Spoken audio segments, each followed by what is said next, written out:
And it all starts with this one idea that some people leave, but they never really stop loving. That right there, that's the heart of this entire story. Keep that in mind, because it's going to come back in a big way. So let's meet our two main characters, Max and Angelina. And their story begins in the most ordinary, relatable way possible. No big fireworks or dramatic meeting, just college. Same classroom, same bench. It feels familiar, right? Like it could be anyone's story. And from that simple shared bench, something really special started to grow. It wasn't just about sharing class notes anymore. Soon, they were sharing their dreams, their biggest hopes, having those late night talks where you feel like you can figure out the entire future. They were literally building a world together. But then, you hit that classic fork in the road, and you can see it right here. Max, he dreamt big. He wanted to move abroad, take on the world. He had these huge plans. And Angelina, her dream was just as deep, but it was pointed in a totally different direction. She wanted a simpler life, a life close to her family, right there at home. Two really beautiful futures that just couldn't exist in the same place. And this is the part that's almost sadder. Their story didn't end with a big fight or some dramatic, tearful goodbye at an airport. It was quieter than that. It was just this slow, gradual realization that they were walking on two paths that were moving farther and farther apart. Okay, so fast forward a year. Life's moved on. And then, on February 14th of all days, something unexpected happens. An email pops into Max's inbox. And this email? Well, it's the start of a quiet little mystery that's gonna last for years. The entire mystery really boils down to this one subject line. 4 simple words. Still proud of you. And the weird part? It's from an email address he doesn't recognize at all. It's like a little message from a ghost. And inside, the message itself was even shorter, even more mysterious. No name, no sign-off, nothing. Just this one simple wish. I hope you're smiling today. So what does Max do? What would you do? He does what any of us would probably do. He just assumes it's spam, some weird marketing thing or a mistake. He ignores it and moves on with his day.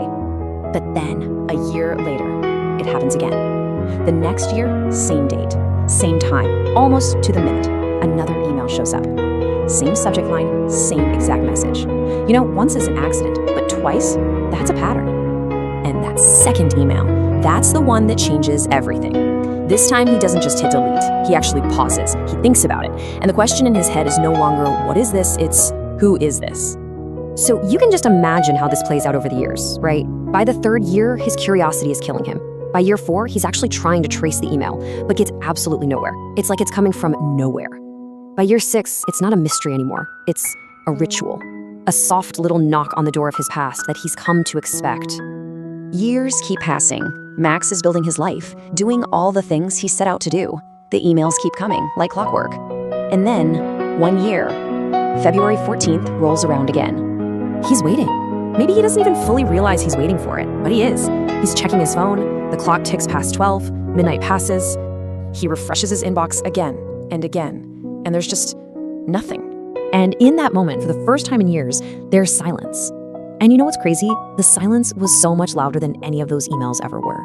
The pattern was broken, and it felt wrong, deeply, uncomfortably wrong. So the next day is just weird. He can't shake this feeling. And then his phone rings. And when he looks at the screen, it's a name he hasn't seen in a long, long time. An old friend from college. And the whole mystery is about to be solved in the most heartbreaking way imaginable. The friend on the other end of the line doesn't beat around the bush. The words just land.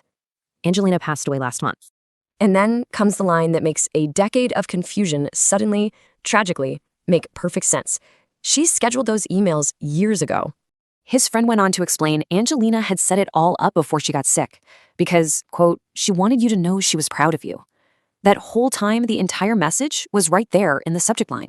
That night, you can only imagine what's going through Max's head. He opens his laptop, goes to his inbox, and he finds it. The last email, the one from the year before, the last one he would ever get. And after all those years of just being a reader, a silent recipient of this yearly message, he does the one thing he'd never done. For the first time ever, he clicks reply. He types out a short message, a simple response, a direct answer to her question from all those years ago. I'm smiling today. He sends it, a message to an inbox that would never be checked again, but it felt like the conversation was finally complete. And it just leaves you thinking, doesn't it, about the connections we make? Because sometimes love doesn't really end. It just finds a different way to keep going.